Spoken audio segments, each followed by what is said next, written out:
afternoon, everyone.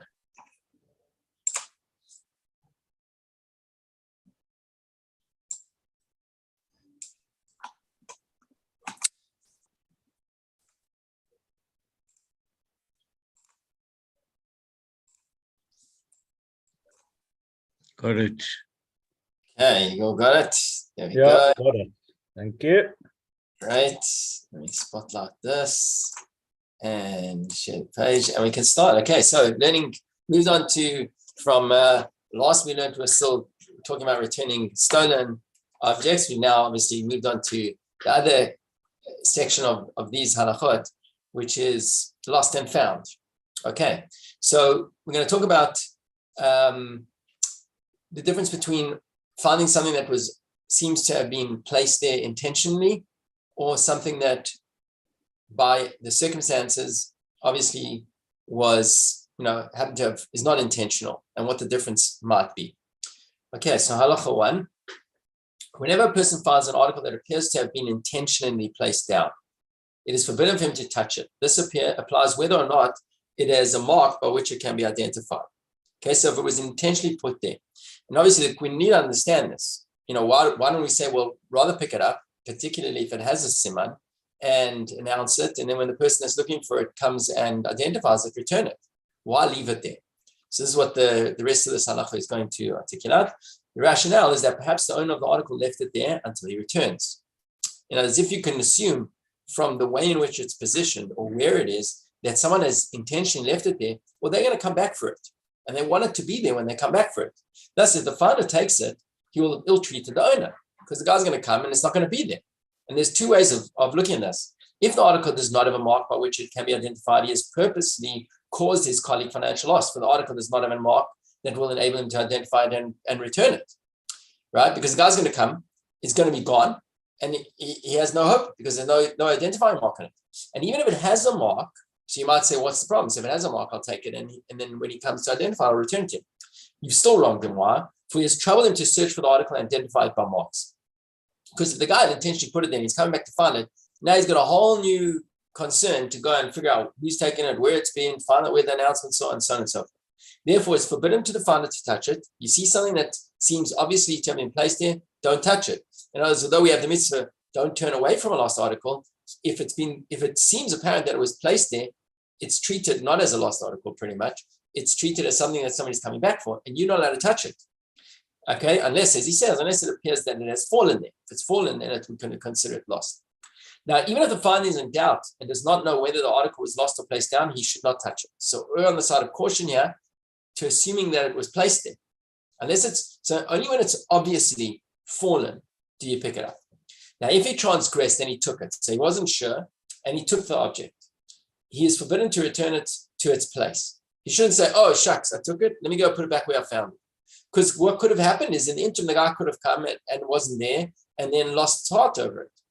So now, if it is an article that does not have a mark, so there's no siman on it, the finder acquires it and he's not obligated to return it. Now, this is the Rambam's view. It's a little bit of a troubling view because we've touched on the idea of yesh shalom midat, right? The whole mechanism that allows a finder to keep something is the fact that the owner has released their ownership of it. In this case, this very likely would be yesh shalom midat. Nonetheless, it's a matter of much discussion in some of the other commentators. But this is the Rambam's view. And obviously there's going beyond the letter of the law. If you know whose it is, you see someone finding it, you would return it perhaps, but that would be going beyond the strict requirement. The point is like this: if you picked it up and it had no siman, even though you should not have picked it up, because it has no siman, and therefore the owner has no hope of finding it, you get to keep it. Okay. Obviously, if it has a siman, then you have to announce it, and the owner will come and find it, even though you should not have done that. Halacha 2. Whenever a person takes an article that can be identified with a mark, so it's got a siman, whether originally it had been placed down or had dropped, whether in a private domain or in a public domain, he's obligated to announce his discovery. If it's something that can be identified, now that I've picked it up, it's my mitzvah to go and find the owner, go and announce it. So now he's going to give some examples of scenarios that are obviously have been placed or obviously were not intentionally there. So what are some examples? What is meant by an article that appears to have been intentionally placed there? If a person finds a donkey or a cow pasturing on the road during the day. So it's very likely that the owner has put it there to pasture. Or he finds a utensil buried in a garbage heap. And we're talking about a garbage heap, we're talking about a pile of garbage that would usually stay there almost indefinitely. So it's not unlikely that a person would use it as a hiding place. So if you find a functioning utensil inside there, we can assume that the person has left it there, has concealed it there, so don't touch it. The animal on the side of the road, very likely it's during the day, the owner put it there to graze. An item within a heap, it's hidden there, don't touch it. This is what the verse says. You return, the lost object speaks to an ox or a sheep that had gone astray. But if you find that in a place grazing on the side of the road, that's kind of normal, don't touch it. If I found a donkey with its gear overturned, so if it's on the side of the road, but there's something unusual about it, it's got bags that are out of place, or a cow running through vineyards, that's out of place, or a utensil lying openly in a garbage heap, it's on the top of the garbage heap, it hasn't been hidden, then it's considered a lost article, and it should be taken and its discovery announced. Obviously, this is when we're talking about when there's something to identify it by. If not, you would keep it. If one sees a donkey or a cow pasturing in an ordinary place and manner at night, the animal is considered lost. Because even though it's a normal place, it's not the time of day that the owners would let it out. So we've got to assume that the animal's there on its own accord without the owner's knowledge and therefore lost. If you saw the animal pasturing at twilight or at dawn, so now here's the thing, it's not middle of the day, it's not night, it's an unusual time for the animal to be out, but you're not sure because occasionally the owner might leave it out there later or take it out early, let it out early. So he says then if you witness this 3 days in a row, then you start to consider it a lost article. And then you have an obligation, again, to take it and find the owner. Following law applies when a person sees a cow running down a road. So this is it's not on the side of the road grazing. It's not in a vineyard, which is unusual for a cow, by the way, because in a vineyard, it's got to weave through like rows of vines. It's very likely the animal's going to get hurt. That's why it's considered unusual. So here it's on an open road. So if it's facing towards the city, we say it's not considered lost because then we can assume it's running home. That's what will happen. After it's grazed, it's going to run home. If you find that facing away from the city, then it would be considered a lost article. You should pick it up because it's running away. It doesn't know where it's going. Halacha 4. If a person finds a cow pasturing among the vineyards, so now it's not running amongst the vineyards, it's in the vineyards. It's an unusual place of pasturing, but it's eating. It seems settled. So he's obligated to return the animal to its owner because the damage that will be done to the property. So here's the thing, right? Here now we worry not about the cow because we're going to say, okay, the owner might know where it is, but he's eating somebody else's field. So now your obligation is to save the owner of the field's loss. And that's why you must remove the cow, return it to its owner. He says, therefore, if the vineyard belongs to a Gentile, the animal is not considered lost and there's no obligation to return it. Again, it's pasturing in the vineyard, so we're not worried about the animal. We now also don't have the obligation, the mitzvah of Hashavat HaVeidah applies to the concern for a fellow Jew. However, if there's a concern that the owner of this field will go and kill this animal because he's spoiling its vineyard, then even though right now the cow itself is not lost, we have to consider it lost because of the possibility that it will end up being killed and return it to the owner. Halacha 5. The following rule applies if a person finds a cow in the public domain. If it is found beyond the Shabbos limits of the city, he is obligated to return it. If it was pasturing in the grass or located in a barn that is neither a totally secure place nor one from where it will definitely feed, the finder should not touch it.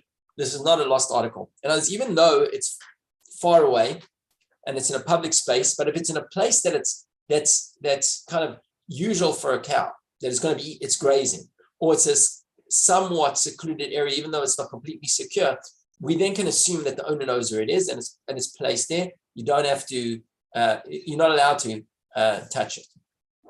If he found a garment or an axe at the side of a wall, so he should not touch them because the assumption is that it's like a worker. Somebody was working on the wall or something, or they would leave their tools or their extra layer next to the wall. That's considered being placed. But if you found such things, even though they're tools and they worker clothing, whatever, but you found it in a thoroughfare, then you should take them and announce their discovery. That's considered lost. The same applies in similar instances. So again, these are just examples of the type of thing you would find, where you would find it. Is it should we assume that it's been placed there, or is it obvious that it's lost there? So these are some of the examples. What if a person finds young doves whose wings are tied together and are hopping behind a stone wall or a wooden fence or in a lane in the fields? So don't touch them since it's possible that the owner left them there. If he takes them, it becomes his property. So doves, they used to tie the wings so they wouldn't go too far. So if you find that this is a normal kind of place, we can assume that the owner put it there, even though if they're hopping around. Now, what he says, if you took it, you can keep it. But don't we assume that if the wings are tied, that's a siman, that's a sign? So Rambam speaks about this. He says, if they were found tied with a unique knot, that can serve as a siman, as an identifying mark, and the finder is obligated to announce their discovery. Similarly, if he found them located in a fixed place, he's obligated to announce their discovery. In other words, the other examples were like, it's a place where they might be, don't touch them. But if it's in a very defined area, then this is what's interesting. You do announce it. Why? Because the place, the area itself can be considered a siman. And therefore you should take it, announce it. And when the person comes along and said, yes, my doves were there in that particular spot, that would be a valid siman. If a person finds a utensil buried in a garbage heap, he should not touch it, as mentioned above. We're talking here again about a garbage heap that stays there pretty much indefinitely. If the garbage dump is not usually cleared away and its owner decides to clear it away, you should take the utensil and announce its discovery, even though it's buried there. So if you happen to be, if this garbage heap's on your property and it's, okay, usually it stays there, but you're deciding to do a big cleanup, you're getting rid of it, all of a sudden you find something underneath it, it's clear someone hid it there. So what you should do then, even though someone hid it there and it was placed there intentionally, now you have to take it, because what you've done is you've uncovered it. The person that placed it there was relying on the cover. So then you must take it and you must announce it. If you discovered small utensils, e.g. a knife or a spit or the like, you should take them and announce the discovery, even though they were buried. Again, things that likely to kind of get lost in the big thick of it, even though it was intentionally put there. Halacha 8. If a person finds scattered produce that appears to have been intentionally placed down, he should not touch it. In other words, although it's scattered around, but it's in a pattern. So someone's put it there. Don't touch it. Unless if it appears that it's fallen, then he can keep it. Okay, this is a classic example straight from the Mishnah, really. And a number of these examples come from the Mishnah and the discussion in the Gemara around these things. Similarly, if he finds small sheaves of grain in the public domain, he may keep them, for they do not have a mark. And so there was what was called small sheaves and large sheaves. For some reason, larger sheaves usually had an identifying mark. Smaller ones don't. I'm not sure exactly how that was or why that was, but that's the category of object we're talking about. So small sheaves, if you find them in a public domain, they're considered not to have marks. You keep it. Same applies if it finds cakes of pressed figs. These are also other types of standard produce that were standardized, and there was massive them in the market, so nobody could say this is mine and not yours, because they were all uniform. So other examples are pressed figs, a baker's loaf, right? An Albany loaf of bread looks the same. They're all exactly the same. They come out of one mold. So if you find the loaf of bread, it's in a public place, nobody can identify it. You can keep it. Similarly, strings of fish. This is a way they would obviously prepare the fish for market, or a piece of meat. These are standard cuts, right? No difference. Or raw wool, where there's nothing clearly to identify in it. Raw wool that's come from the country, or bundles of flax or stretched purple wool. These are all standardized type of products that would be in the market. Because they're standard products, they don't have identifying marks by which they can be identified. We're now talking about you're in a public space, you can pick it up, you can keep it. If an item has a mark by which it can be identified, the finder should take it and announce its discovery. Now, as if there's obviously a mark on it, then now you're obligated. This is where your mitzvah, Hashavas Aveda, begins. You got to take it and you got to announce it. Allow the person to come and identify it with the siman. Although the mark will ultimately be worn off for traveling, it is still considered a valid mark of identification. This is the I guess the novel point that he's making here is even a siman asili doris in a public place, right? It's very likely that if it stays there a little bit longer, someone is going to stand on it, and whatever siman it has is going to be destroyed. Nonetheless, if you find that it still has the siman, you got to take it and announce it. You can't say, oh, because it's possible that the siman would have got lost, the person is going to give up. No, you pick it up the way you have it, then they can come and you announce it, and they can come and identify it. Halacha 9. If however a person finds bread baked by an ordinary person, wool that has been dyed by a craftsman, jugs of wine or jugs of oil, he is obligated to announce their discovery, for all these articles possess distinctive marks by which they can be identified. Now, once it's gone into a specialty type of thing, a personal loaf of bread, or here the wool that's already started to be processed, it's dyed, that's already more bespoke. That's something can be identified. Similarly, jugs of oil or wine, each one will have the seal of the producer or where it comes from. It can be identified. Now he says, if however this occurs during the season when the stores of wine and oil are opened, the jugs belong to the finder even when the seal is marked. In other words, if somebody produces wine and oil, even though they mark it, if it's during the season when they're basically shipping it out, so it could be anybody's now, even though there's an identifying seal on it. And therefore, if a person finds it in a public where it's lost, can keep it. For all the drugs will be marked in the same fashion. In other words, it's similar to loaves of bread from a baker, where everything is just kind of standard and uniform. The jug will thus resemble it says, right, loaves of bread from the baker, which all possess a standard shape and weight, and therefore, because of the uniformity, it could be anybody's and nobody can identify it.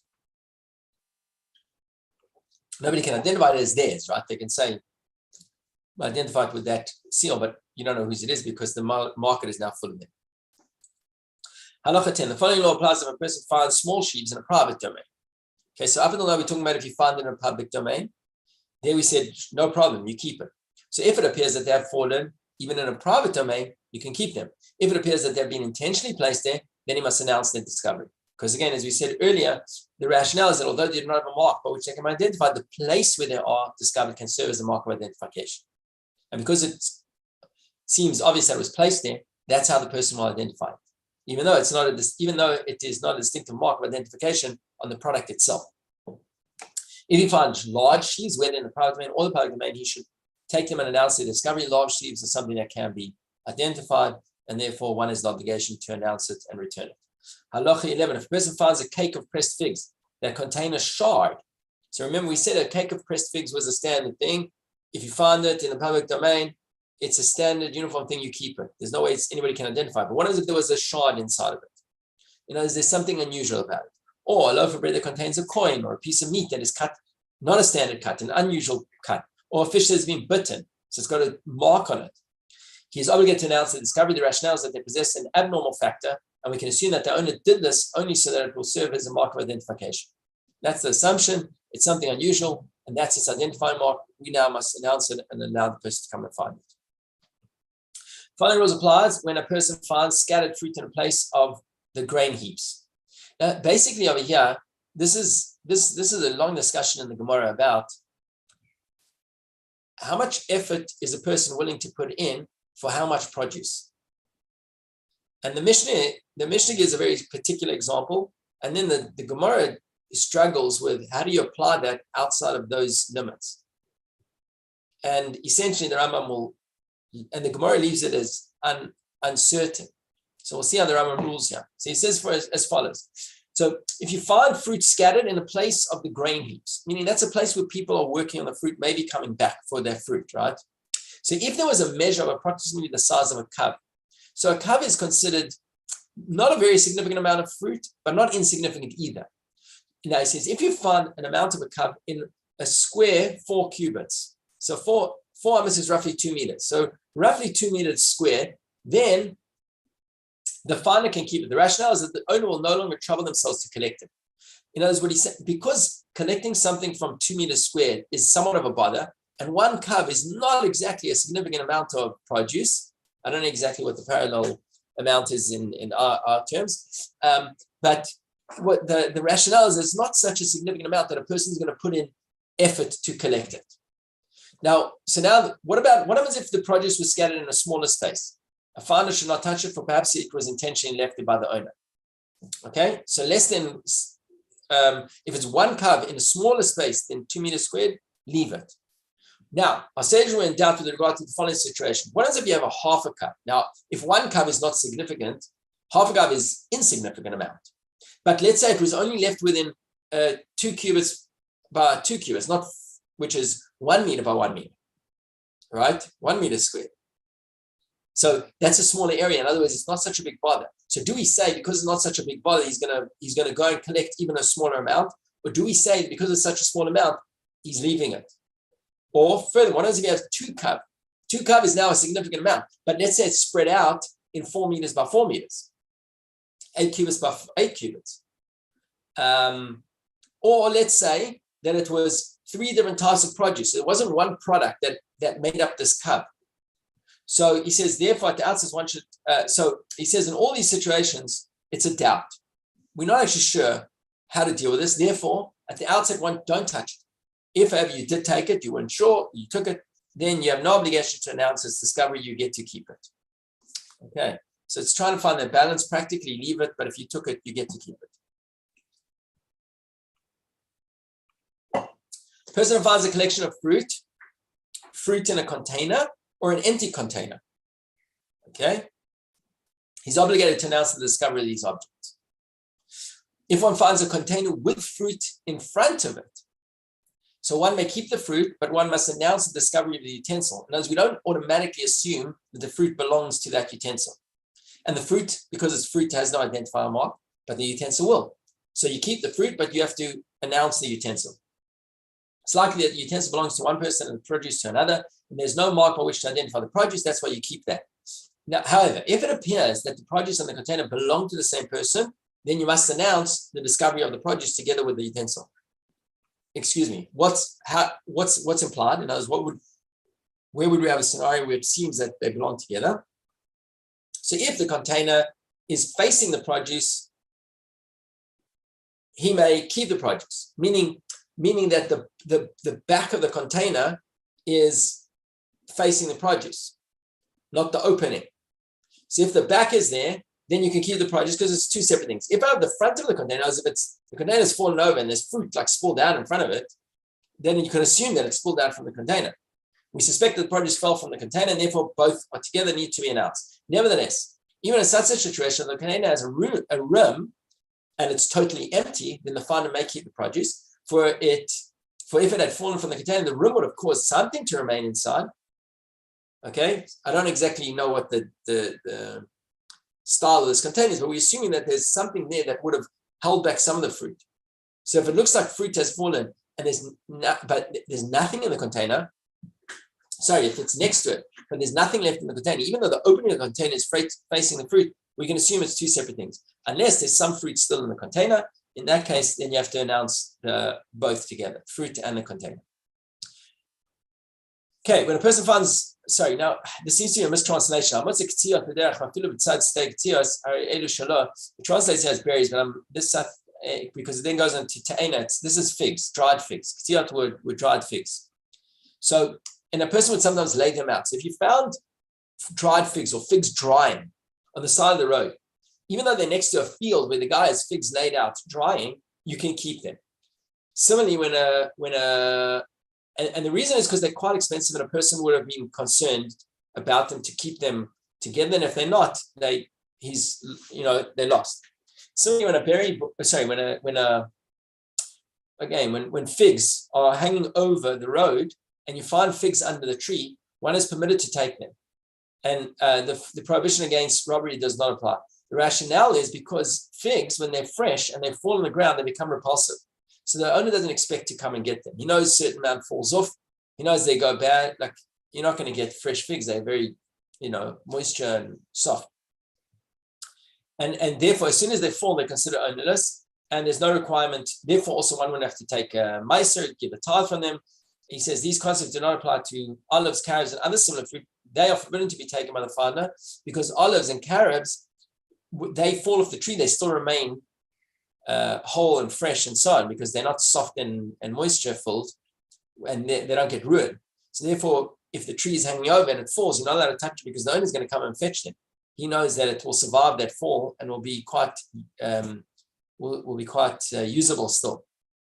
What about dates? So he says dates that are blown off a tree by the wind may be taken, for we assume that the owners forgo ownership over them in favor of anyone who finds them.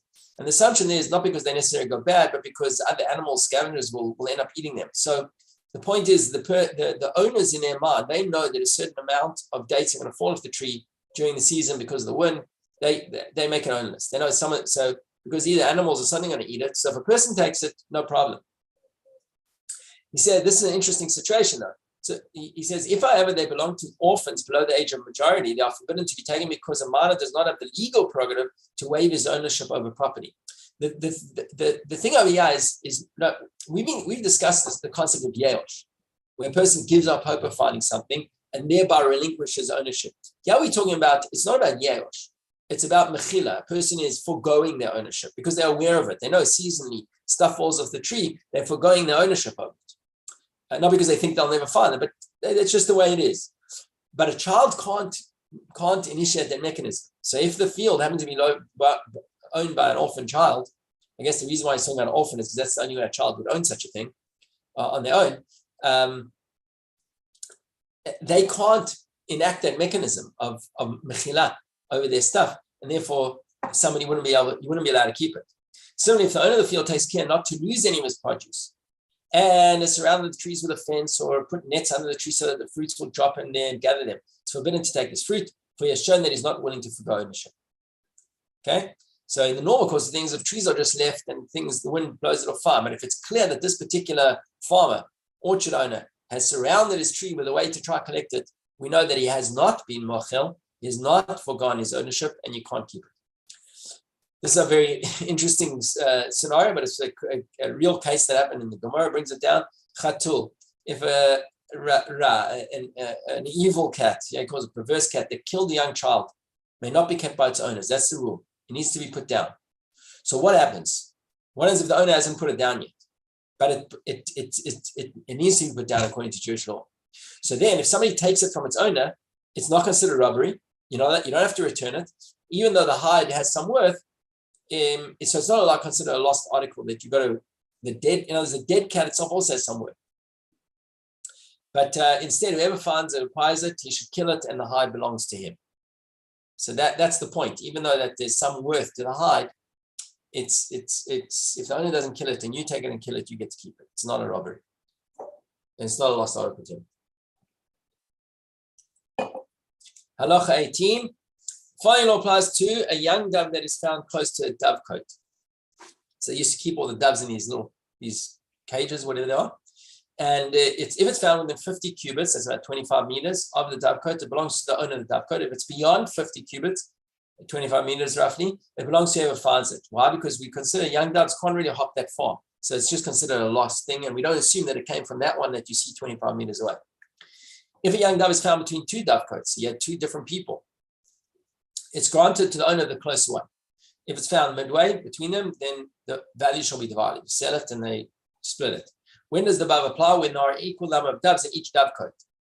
But if there are more doves in one dovecote than the other, we assume that it came from the majority, even though it is further away. This goes into another principle of Jewish law, that if you have two things that come from, if you have one thing that's in the middle of a street or something, and you got two sources where it could have come from, we assume it came from the place that had a greater quantity. And that's a principle that comes into consideration when it comes to areas of kashrut and so on and so forth. But it would apply the same way here when you got the doves that are between these two dovecotes, that the one that has a larger quantity of doves would be considered the source of this one that you're finding, even though it may be further away from that one. That's the point, right? We assume that it came from the one that had the majority. Okay, so here we are at the end of chapter 15 and a couple of questions. Let's go with question 1. If one finds an object and he is unsure if it was put there on purpose or if it was lost, should he take it and try to return it or leave it where it is? Leave it where it is. Leave it where it is. Right, so even if you actually, what is if you took it?